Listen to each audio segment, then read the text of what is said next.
วัสดีค่ะมาพบมาพอกันอีกแล้วค่ะกับช่องเมนีชาแนลคือเก่าจ้ามาละค่ะมาพอกันย่ำใดก็มีแต่แนวกินแล้วเนาะค่ะคือเก่าค่ะมื้อนี้คือเก่าคือเดิมนะคะมื้อนี้ก็มีตำกุ้งสดแซลมอนนะคะแล้วก็น้ำปลาแดกเนาะค่ะตำกุ้งสดนะคะใส่แซลมอนน้ำนะคะแล้วก็บักฮุงน้อยนึงค่ะพี่น้องค่ะเผ็ดเผ็ดเลยค่ะอยากกินเผ็ดเผ็ดค่ะมื้อนี้เผ็ด อยากกินแบบเผ็ดๆนะคะแล้วก็มีองุ่นค่ะเอาไว้แก้เผ็ดพี่น้องนี่แหละผักแก้มเฮานะคะหมักแข้งนะคะแล้วก็กระเฉดนะคะแล้วก็ผักกั้นจองค่ะแล้วก็มีสลัดเนาะค่ะเนาะส่วนไปใส่ละพี่น้องโอ้นี่เด้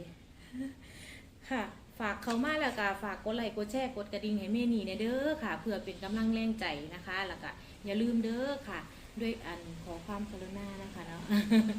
เบาไปลิตโตนกันค่ะลิตโตนนะคะหยอดกระปุกออมสินเนี่ยนะคะคือการว่าโบขามโฆษณาเนาะพี่น้องเนาะมาจ้าวันนี้มากินน้ำเมนี่ค่ะอยากมืดเด้อค่ะเสียงกระสีแบบบ่อนั่นปันใดพี่น้องฝนทั้งลมมาละค่ะแซ่บน้ำกันจ้ามาพี่น้องค่ะกุ้งอันไปพ่อข้าเจ้ากำลังเอามาไม่ไหมเลยค่ะนี่ตัวไซส์เลยค่ะ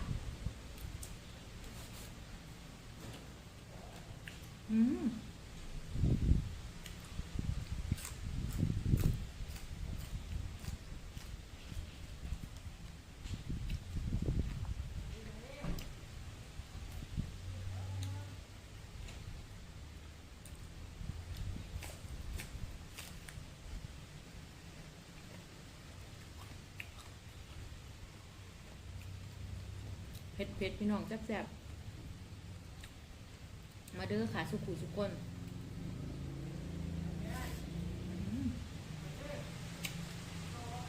มืดมันละค่ะฝนหิมะแล้ว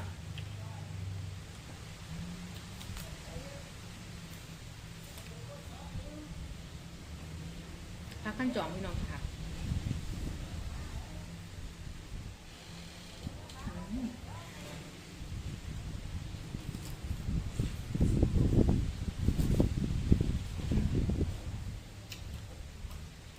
ลม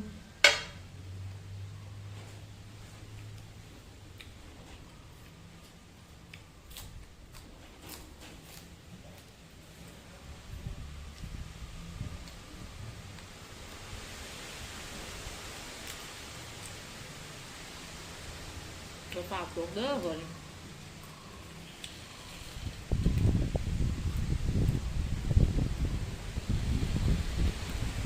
มาแล้วค่ะคนถึงทั้งคนนี้แล้วว่าจะถ่ายคลิป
กุ้งตัวซ้ำนี้ก็ดีกินพี่น้องจำกุ้งสด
าจะพี่น้องกิน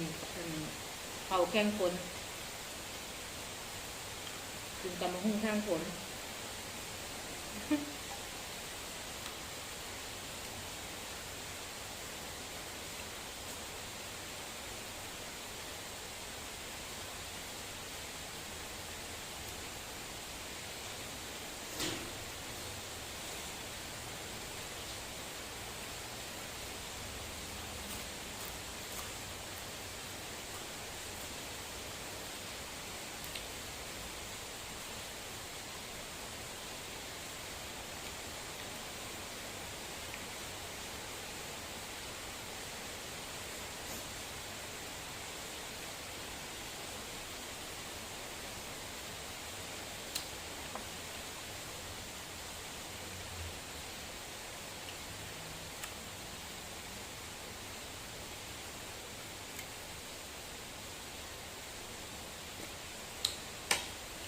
แซ่บ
แล้ว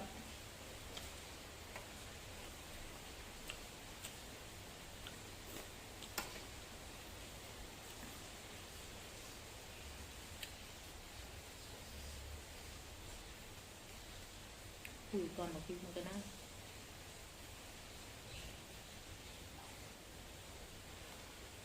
อืม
แซ่บคักพี่น้องน้ำเผ็ด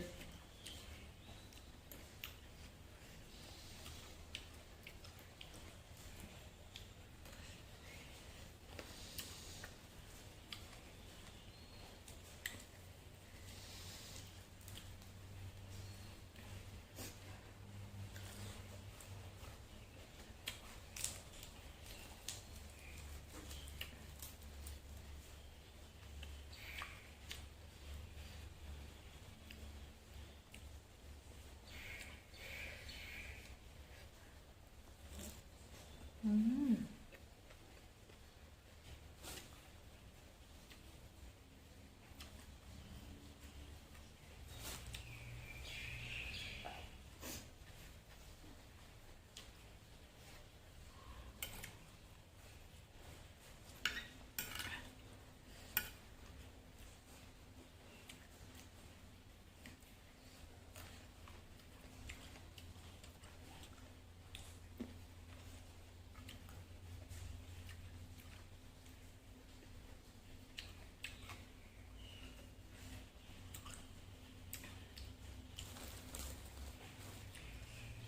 พอกันคลิปหน้าค่ะพี่น้องค่ะเอาไว้ซ้ำนี้ก่อนเด้อจ้าขอบคุณหลายๆค่ะบ๊ายบาย